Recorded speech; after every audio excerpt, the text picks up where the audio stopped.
Hello my dear students, let us learn about modals. In this chapter we will read about a category of verbs called modals. So modals is a category of verbs and it helps to complete certain sentences in English. So see, all the highlighted words given in these sentences are the modals. Like, can you hold this book? I shall help you. Mother may take us to the market today. He will send an email to his friend shortly. So in all these sentences, there can, shall, may, will are solving some purpose. So these are called modals and they are never used alone. They must have a main verb with them. So we have some common modals which we have read in our earlier classes, like can and could, may, might, and there are other examples given in our book. So functions are given very elaborately and nicely in our book. Let us read from here. Can, could. Can and could both expresses the possibility. Like, can Ankita complete this work? Or can tells us about the power or ability to do something. Rita can speak French. They could do it if they are determined.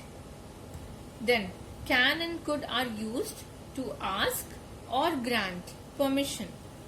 He can leave. So here we are granting the permission. Or can I borrow? Here we are seeking for the permission. Could is sometimes used in polite requests. We want to make a request. We want to make it a polite one, like requesting somebody, we use could. Could I park my bike? Could I have some water? Sometimes we use could in our request sentences also. So may. May is for permissions, purposes, possibilities and wishes. For example, may I leave? We are seeking the permission. Yes, you may. So here we are granting the permission. Then purpose. She works hard so that she may win. It's a purpose of working hard. Then possibility. Father may be late. So it's a possibility here. And wish. Our wish is denoted by may, or may you live long.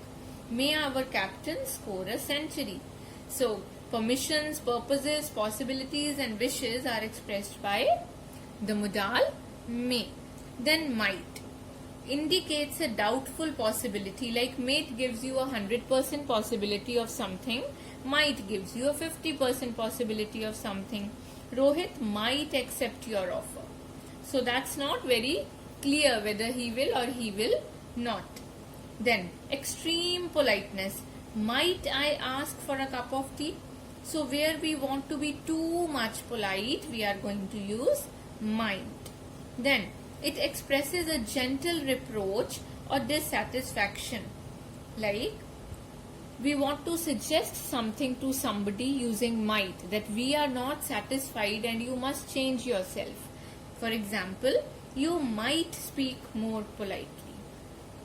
So these are the functions of can, could, may and might. Let us come to other page of our book, the next page of the chapter, where we will learn about modals shall, should, will and would. So shall is used in the first person to indicate the simple future. For example, I shall travel to Kerala next week. Make a point here that shall is used for simple future tenses. Then it is used in the second and third persons to denote promise, command or threat. They shall, you shall and he shall. So they shall be rewarded. It's a promise. You shall not be late. It's a command. He shall be punished. It's a threat. Then shall is used for asking the opinion of the people, like we are speaking to. Shall I close the window? Which jacket shall I wear? Like it's in kind of question, opinion questions it is used. Then coming to should.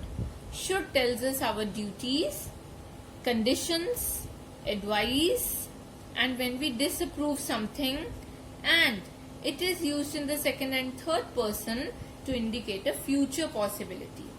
Like for duty, it is you should take care of your pet. It's your duty. A condition, if it should rain, we shall cancel the picnic. Now here it's a conditional sentence. There is a condition given. Advice, you should not waste time.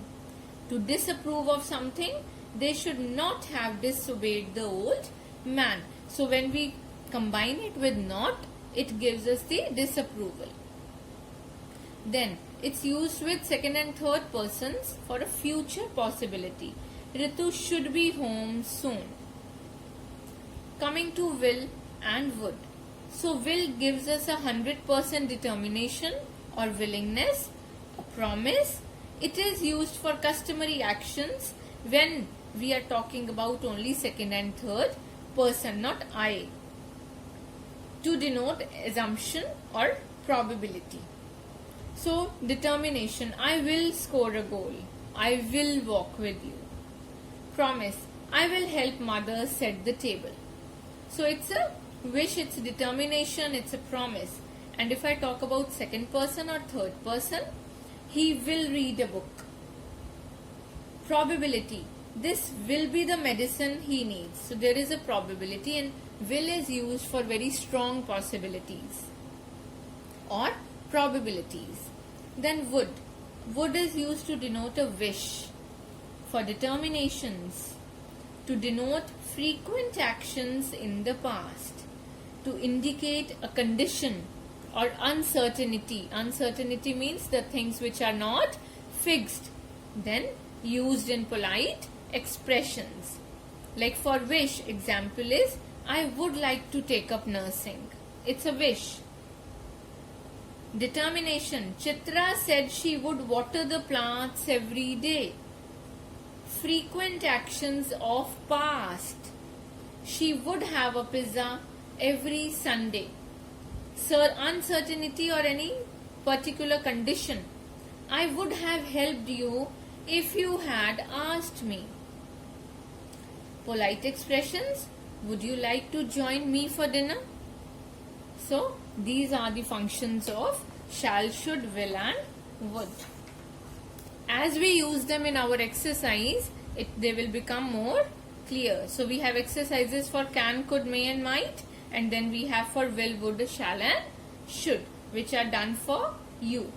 Now let us come and talk about the modals given on page number 37 of our book, which are need, dare, must, used to and ought to. So need is the main verb to mean require, where we want to use the word require. Bina needs her parents' support. And it can be used in negative interrogative sentences. Need you be so aggressive? You need not. Shift to another house. Dare is used to express shock, anger, to denote any venture, and to construct interrogative sentences. Like shock and anger. How dare she behave so irresponsibly? To denote venture, they dared go into the haunted house all by themselves. Means we are using dare as an original meaning, like you dare touch me, right? So you dared. The word dare has a meaning like they dared to go in the haunted house. Then in the construction of interrogatives, does she dare say that we have ill-treated her? Then coming to must. Must is used to show determination, duties, obligations. Whatever thing is bound to happen means will happen, 100% probability of happening. Then certainty and necessity. I must clean the yard. We must help the weak. Every child must grow up to face the future. Uncle Kunal must have taken up a new job. So there is a certainty. And what about necessity? Drivers must follow the traffic rules. Now let us come to used to and ought to. Used to is to indicate a repeated action. My sister used to play football or basketball. To indicate a habit which is discontinued now. He used to hold concerts before he took a job. Then, to indicate being accustomed to something. Accustomed means which we know very nicely, very properly. Geeta is not used to following instructions. Coming to ought to. Now, ought to is used where there is a duty connected to that thing or a very, very strong possibility or probability of something. The film ought to end by 3 p.m. You ought to have obeyed your parents. You ought to stand up while national anthem is being played. So, these are the modals which we are learning in our chapter number 7. The exercise related to it, see, we have to fill need, dare, must, used to and ought to. And here there is a conversation where we have to use all of the above learned modals.